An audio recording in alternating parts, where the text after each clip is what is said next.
yes, I do have a car. Basically, I use it for visiting family. I've got a 95-year-old mother over in Welwyn Garden City that I help take care of. I do a weekly shop, take her to hospital appointments, doctors, stuff like that. So I need a car. Also handy for shopping, going to B&Q, stuff like that, pick up bits for the boat. Where I keep it, when I move the boat, is obviously I have to move the car as well. So I normally move the boat 2 or 3 miles down the canal, moor up, and then walk back or cycle back, pick up the car, and then either move it past where I'm gone a couple of miles further up, so I then walk back to the boat and then move the boat again, or I park it as near to the boat as I can. I tend not to leave it in a lay-by, in a lane or anything. I try and always park it up in a housing estate, much more secure. So yes, I do have a car, and it's essential to me. Not every boater has cars. I fully appreciate that, and it is easy if you don't have a car. One, it's less cost, and two, you don't have to worry about it.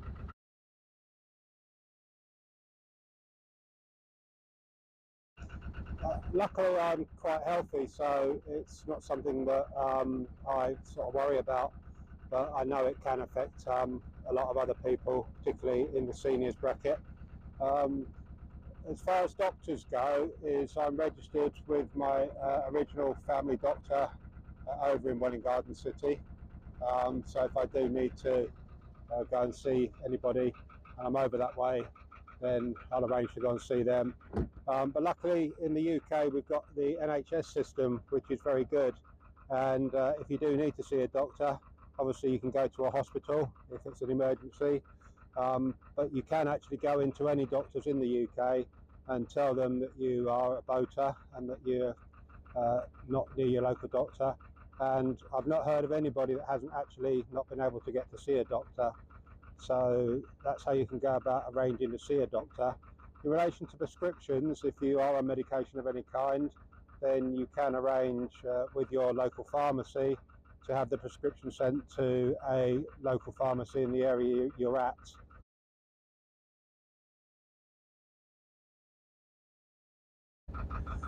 Size of boat and layout is very individual.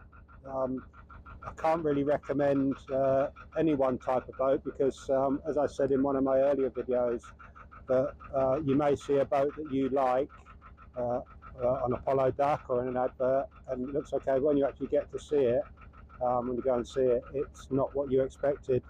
But again, from what I said in my tour video, I chose to have a 36-foot boat because I'd never been into boating before, and I thought that having a smaller, shorter boat would be easier to handle and something that I wouldn't have to worry about.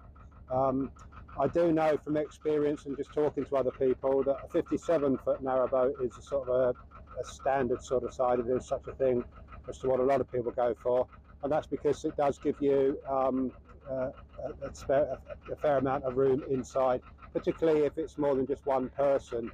A 36-foot, 40-foot boat is ideal for one person, particularly with 2 dogs. All I would say is that if there are 2 of you, then I wouldn't potentially look for anything less than, say, 50 foot, because you do need that room inside to be able to move around, particularly if you have dogs as well. 36 foot with 2 people on board would be quite cramped. 57 foot gives you more space. A lot of 57-foot boats come with dinettes, and what they call a duck hatch, where you can sit and open the hatch and see what's going on the canal, feed the ducks and the swans. So potentially I'd look for one with a dinette and a duck hatch. A lot of modern boats, particularly newer ones, have a different layout from what mine is. Mine, as I said, was a traditional type layout. Layouts these days can be what they call reverse layout, where the bedroom is at the front of the boat and the kitchen is at the back. So as you go down through here, then you end up going down through the kitchen. So that's a nice layout. The bathroom tends to be sort of in the middle, just before you go into the bedroom. So they're good layouts to look out for. But all I would say is that the newer and the more modern you go for, then the more money you've got to expect to pay.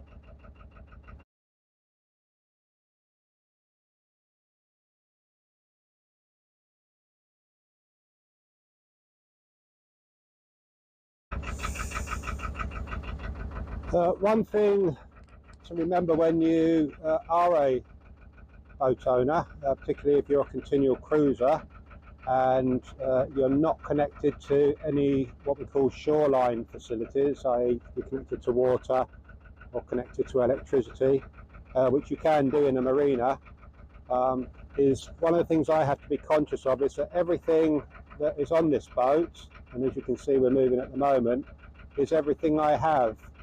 So as far as electrics goes, then all the power that is stored in my lithium batteries is all the power I have at that one time.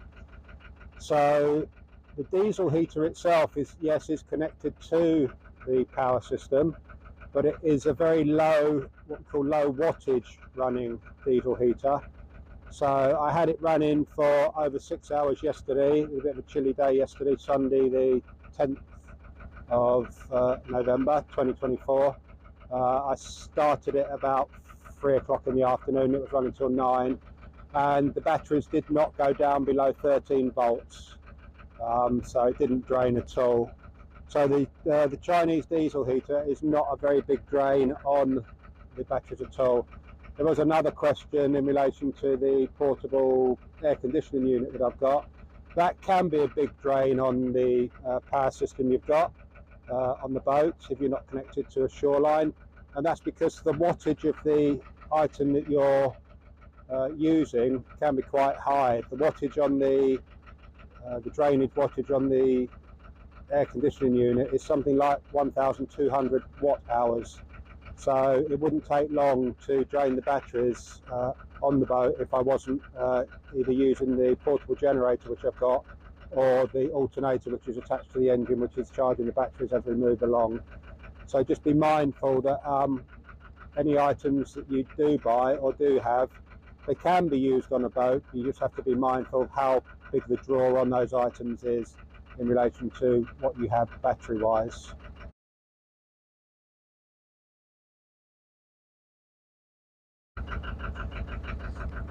As mentioned in the tour video, I do carry two 13 kilo gas bottles. One is always full and stored for when the other one runs out. My personal use is for myself and the two dogs is one bottle will last me approximately 2.5 to 3 months, and that is with showering every day, washing up, washing in the mornings, providing the dogs with water, tea and coffee during the day. So I don't really have to be careful for the use.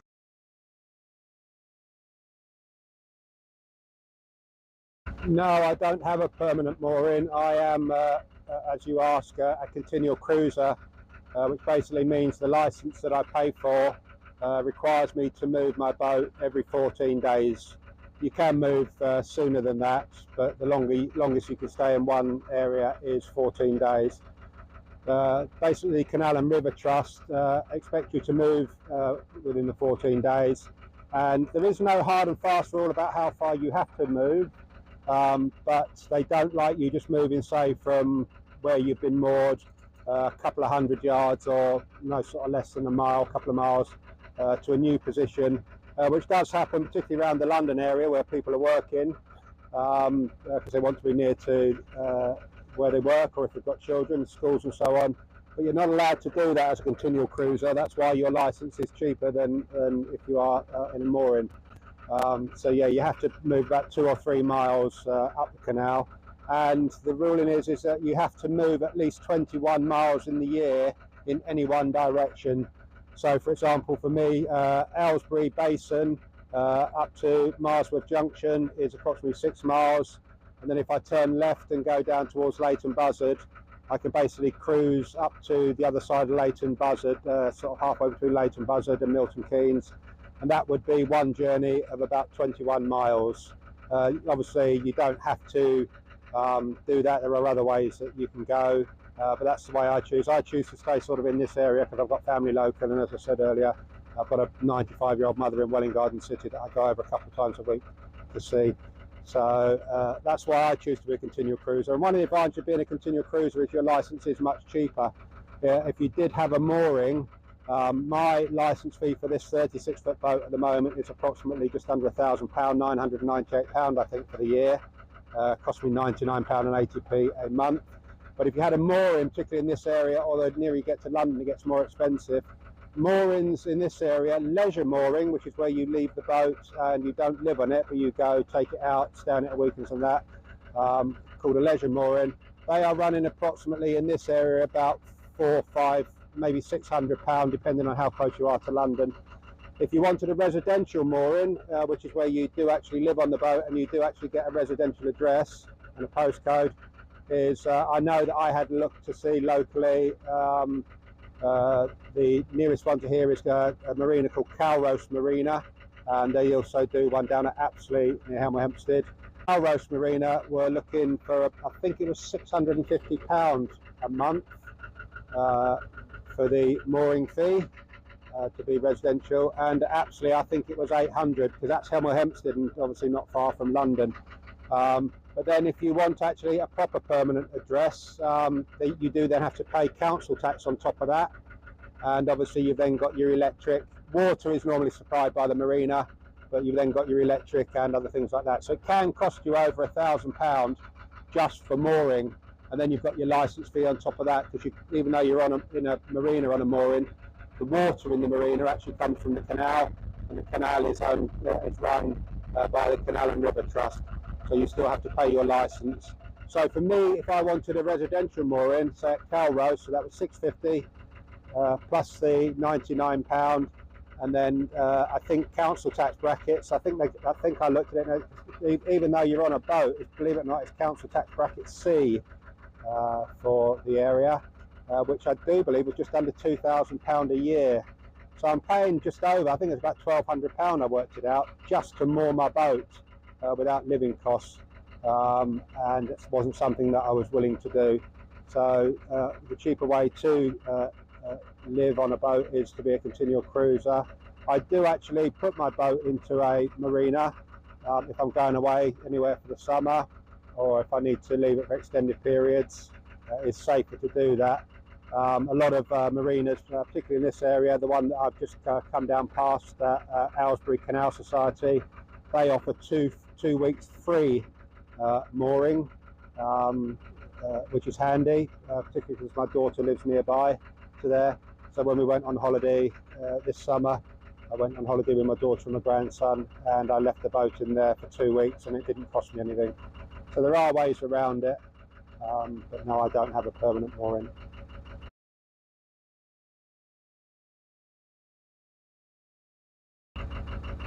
Yes, it's very affordable on a UK state pension, and for those that maybe don't live in the UK and are of pensionable age, the current UK state pension as of November 2024 is, I think the maximum is just over £11,000 a year, which doesn't sound a lot, but when you live on a narrowboat and you're a continual cruiser, like I said in one of the earlier answers, is my licence is £99.80.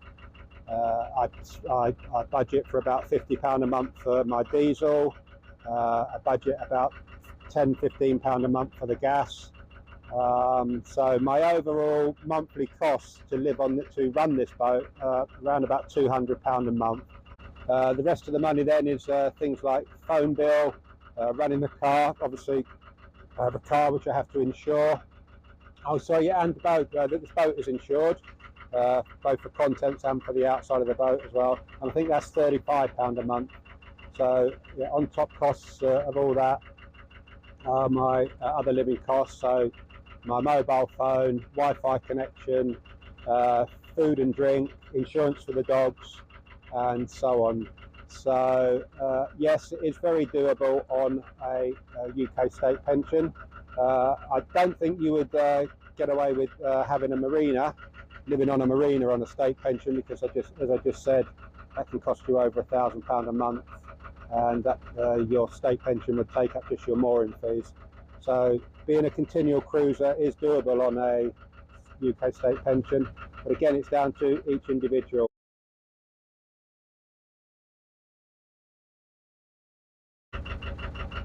In relation to mooring the boat, that's a very good question. Again, it's a little bit of a grey area, and there are people that do break the rules. Again, the rules set by the Canal and River Trust, and again, it's all done on trust, as the title suggests, is that they trust continual cruisers and boat owners to pay their licence fee and move every 14 days.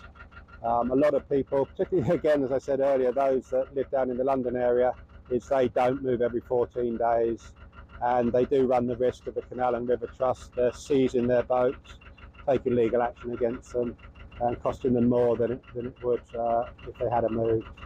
But basically, as far as mooring goes, is the Canal and River Trust expect us to moor on the towpath side, because a lot of land on what we call the offside is not owned by the Canal and River Trust.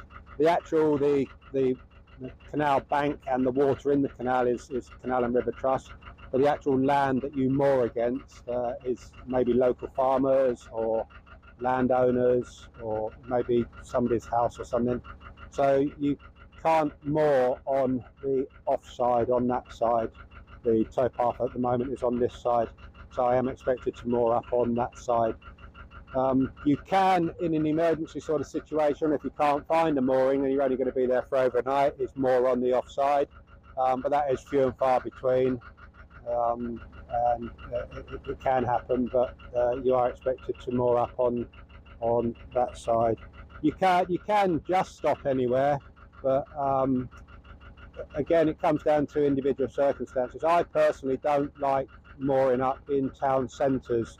Where I've just come from, Aylesbury Basin, is right in the middle of the town, and the basin itself, if you watch my video about using the facilities and getting water, you'll see that the basin itself is actually next to a hotel and next to a Waitrose, and there's a college there, and so on and so on.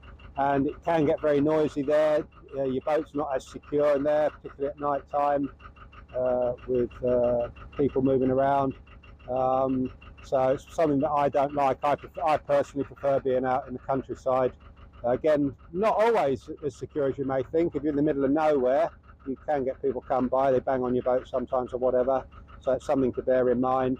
But I feel much safer out in the country. It's better for the dogs, better for my health, less stress involved, and you can basically moor up anywhere along there. You can wild moor, which is basically where you find a mooring that may not have any mooring rings, or what they call designated mooring areas by the Canal and River Trust, which there are along the canals.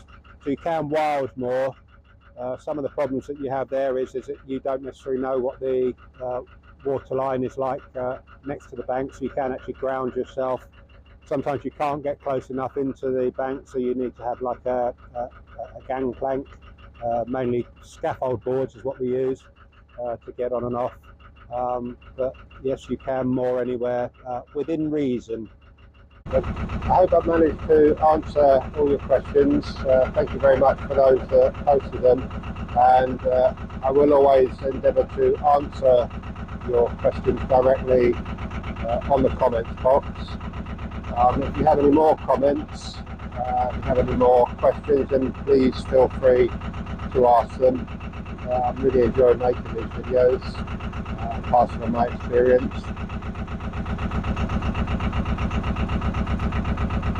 And I'd like to take this opportunity of thanking everybody that's subscribed. I'm actually blown away by the amount of subscribers just in 2 weeks. It's really humbling, and I really do appreciate it. So thank you very much once again. I look forward to seeing you again in the next video. So take care and have a good week. Bye, buddy.